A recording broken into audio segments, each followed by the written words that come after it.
I think a sermon should be an experience, and one that everyone is surprised by at least once, including the preacher. So I think that might happen on Sunday. So, hello. You are preaching this I Sunday, preaching am. from Amos, starting with chapter 1, and you're going to jump over and look at a few verses in chapter 5. Is that right? That's right. We start in chapter 1, and then we make our way to the well-known parts of Amos where this text really lands. Yeah. So, how are you feeling about it? And what's this story all about? Feeling good. This is one of those things, I'm not Reverend Adrian Thorne, so I'm not in the pulpit every 7 days or so, as a senior minister tends to be. So I had a decent runway knowing this was coming.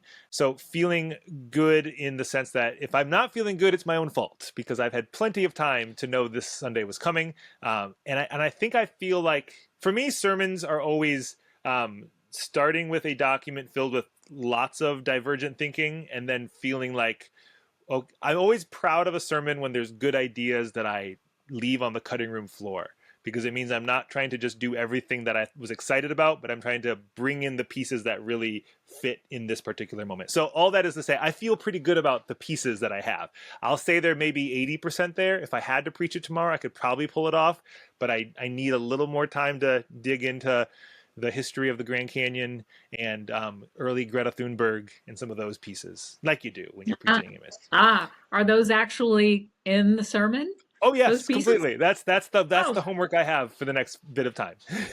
oh, that's great. I love that you have this practice of a cutting room floor because you can't say everything, right? There's always going to be something, and you have to pick what you're going to say. That's Sometimes huge. preachers try to say everything, and I think that tends to lead to a bloated sermon where no one walks away satisfied. And it usually comes from the feeling that this is the only chance I'll get. So if you preach once in your entire life, you're trying to preach every sermon at once. But it's like, nope, just preach one sermon and then preach the next one later and the next one later. And that's a constantly growing process, even for me. However many long I am into a preaching life. But yeah. Yeah. So, so what are the parts that are going to stay? Well, What are you Amos thinking? Yeah. Amos is there because that's the text. So this is Amos, which is one of the minor prophets, which I always think is interesting because we have major prophets, minor prophets, and it has nothing to do with their significance. It just has to do with the length of their book. So the minor prophets are the ones who had short books: Hosea, Joel, Amos, Obadiah, Jonah, Micah, Nahum, Habakkuk, Zephaniah, Haggai, Zechariah, Malachi. Those are the minor prophets just because they had small books. Memorized it in sixth grade, still got it. My mom would be proud. Majors are the Jeremiah's, Isaiah, Daniel's, the one that have lots of chapters, but they are all significant. They are all essential prophets. So Amos is this week's text where we're doing a big breeze through the scriptures because the narrative lectionary has us passing a lot of time at once. Last week was Elijah. This week is Amos. And Amos, I believe you might know this better because you've done some good research too, was a contemporary to Isaiah. I think him and Isaiah were around the same time, but just in different areas. So I always find that fascinating too.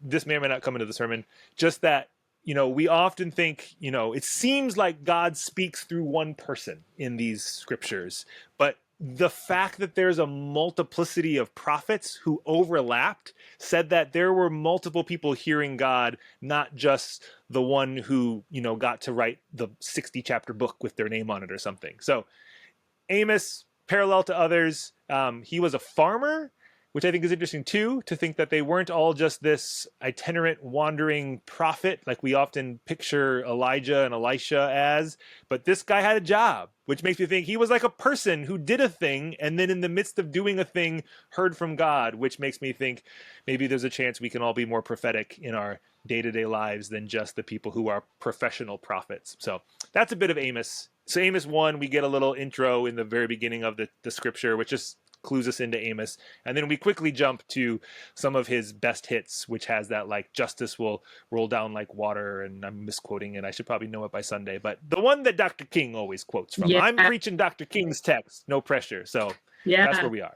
So yes, that similarity between Isaiah and Amos in that I think Isaiah puts it, justice rolls down, like, what's the metaphor?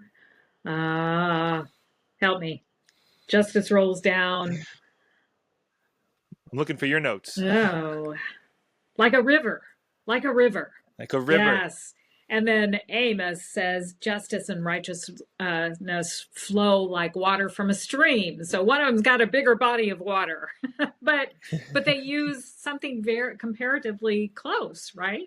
It makes you feel Yeah. like, did one know about the other one's work, or we don't know because they did overlap. Yeah. Yeah, maybe that's a fun thought. I like to think that there was something that what we think of as an original idea was often borrowed. We just don't know the source. Good artists borrow, great artists steal, kind of a thing. Like when Jesus says, "Do unto others as you would have them do to you," we're like, "Oh, that's a good one, Jesus," but we don't realize he's just quoting Confucius. It's like, "Oh, wait, he wasn't the one who came up with that. Confucius did."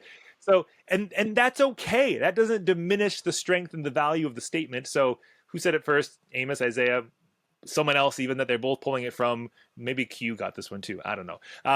But I like the metaphor. I think it's powerful. To me, it shows they lived in a space where they knew the power of water, which I think is fascinating because we are still learning the power of water today. And, the earth has for billions and billions of years, hint, hint, Grand Canyon is coming into this sermon.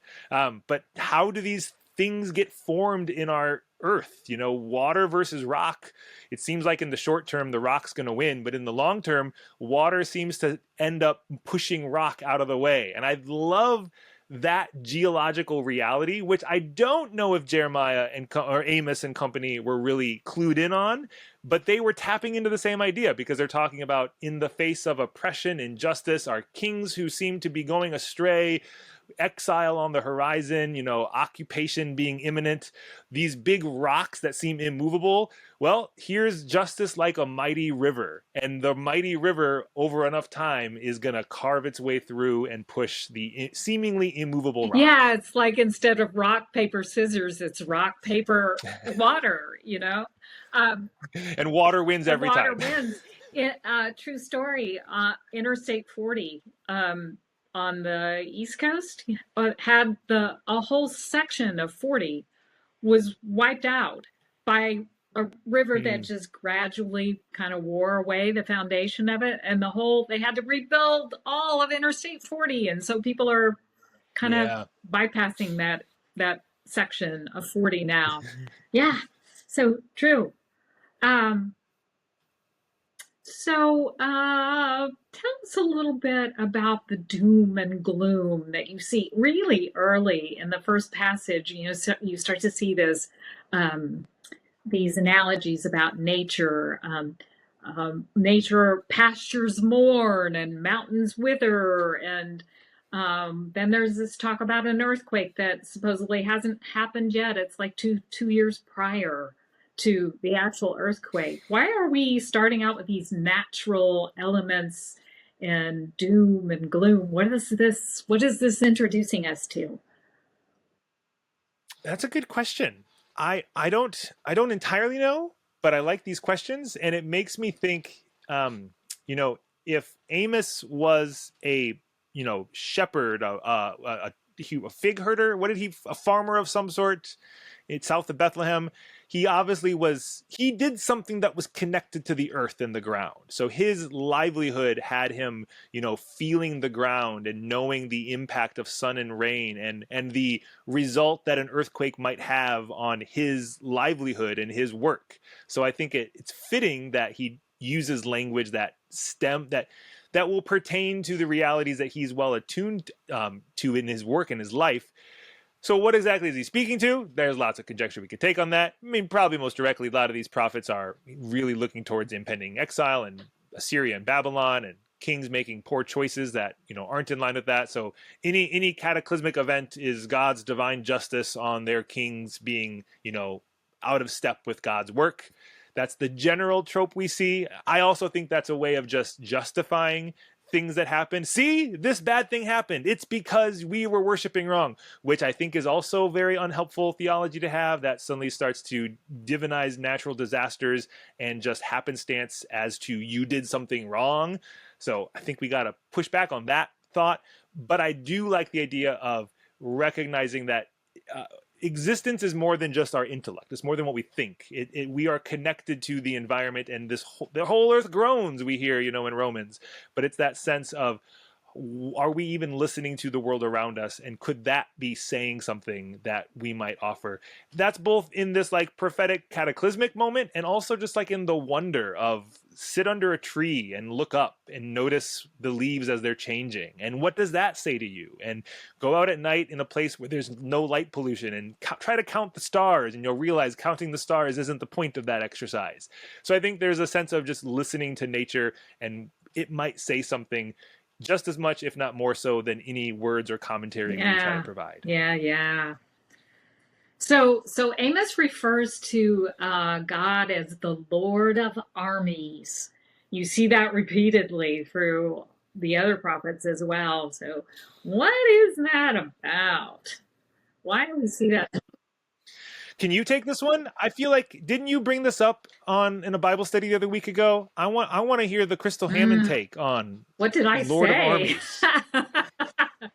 Armies. That they understood God as their protector against a lot of the oppression that was around them, and that happened intermittently, if we understand history correctly. Right? And so God was on their side. Yeah. God would, the whole Joshua story is how, God basically helped them win that battle. You see Jeremiah making the same kind of claim, So it definitely seems to speak. It reflects the context out of which their ideas even come from. We use language like Lord of Armies when armies are our Lord. When we measure our success based on our military might and victory, and therefore God is synonymous with that. You would think we've evolved beyond that, but I think the reality is in our world today in America, we still very much seem to superimpose the Lord's Prayer on images of the Department of War, is what we're calling it now. So, I mean, I think calling God the Lord of Armies, the Lord of Hosts, is recognizing a particular context out of which that language comes. Should we just copy and paste it to our world today? I hope not, because I think we don't need to live in a world where we measure our success and our God versus your God by which country is stronger. But that's what they did then. We just can recognize it as a cultural reflection and a cultural artifact. And so maybe it makes me wonder, what are the ways we might want to talk about God today, that reflect how we measure, success or prosperity or wholeness. And it hopefully doesn't always have to be on which country has more nuclear weapons and where is the National Guard going. But that still seems to be the pitfall we find ourselves in. We need Amos. We need somebody. Yeah. So it says more about them than it does actually God, perhaps. That's one way of.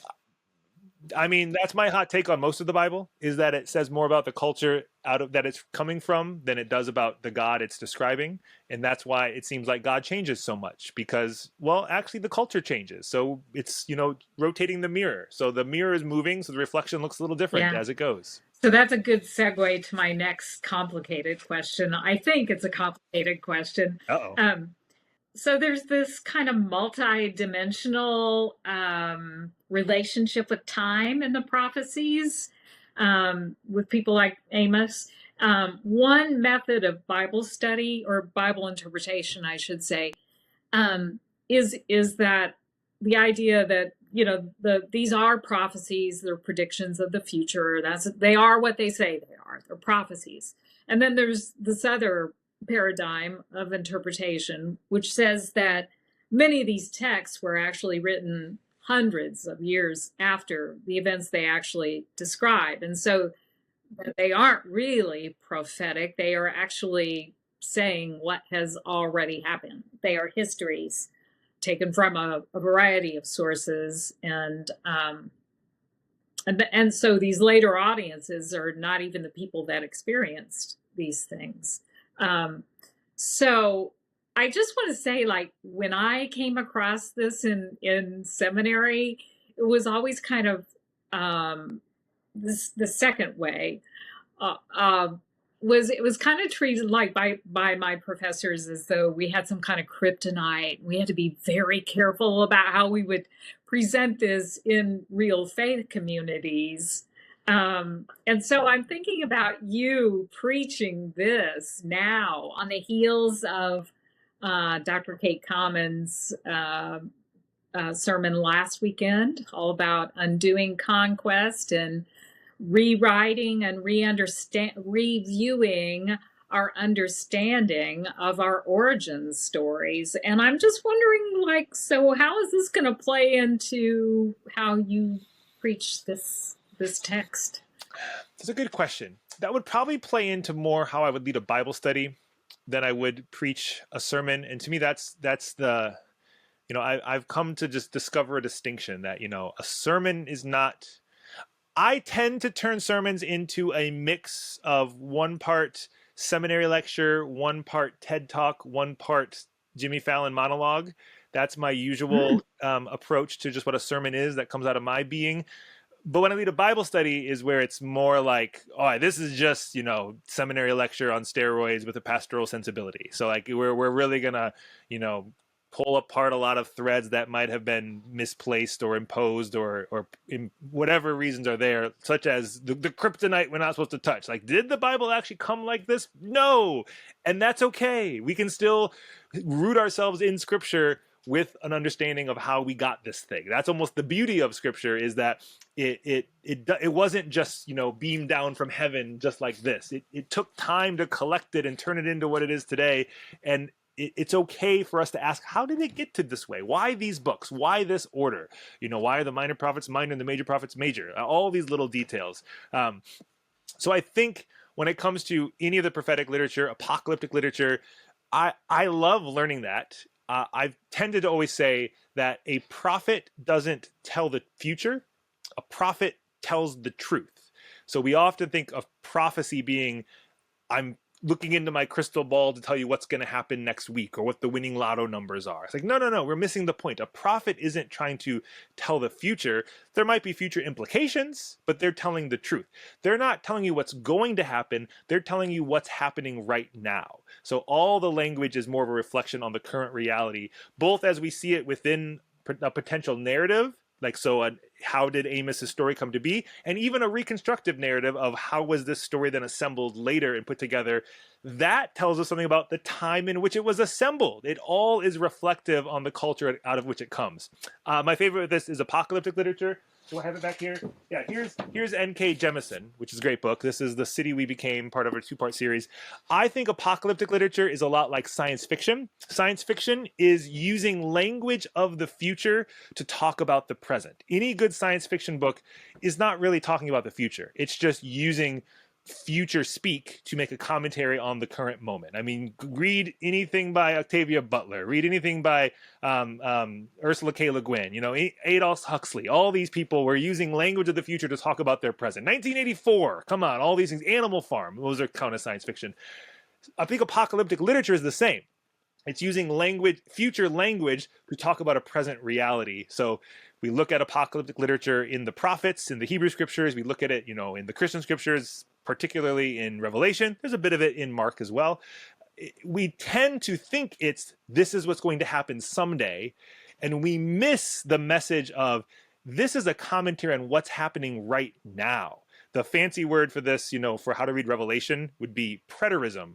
Would be a way of saying it's rooted in a historical reality that already happened. If you're waiting for Revelation to happen, you're missing the point.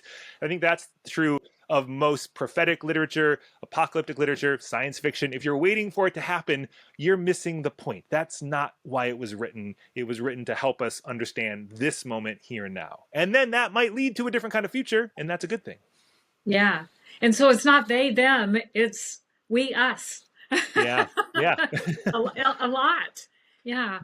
So, any parting things you want to add in about what we might expect? I have ideas. So there are. I think there'll be at least two. Well, there will be probably some things that fall into the classic Jim preaching category. And I say that as someone who's preach sermons with this rearview mirror that still gets callbacks once in a while. There was a time I dumped piles of dirt on the chancel. I'm not doing that again, don't worry. But I have some ideas that I think if they work will be another like I think a sermon should be an experience and one that everyone is surprised by at least once, including the preacher. So I think that might happen on Sunday. We'll see. Oh, that's awesome. Now you've got our appetites whetted. And so we're all going to get to dive into this a little more deeply on Sunday in open Bible study at 9:30. And then if you want to hang around and talk to Reverend Keat afterwards, he'll be there in the virtual coffee hour. And so thanks for taking the time to let us pick your brains a little bit, find out what's going to happen. It was a blast. See you all on Sunday.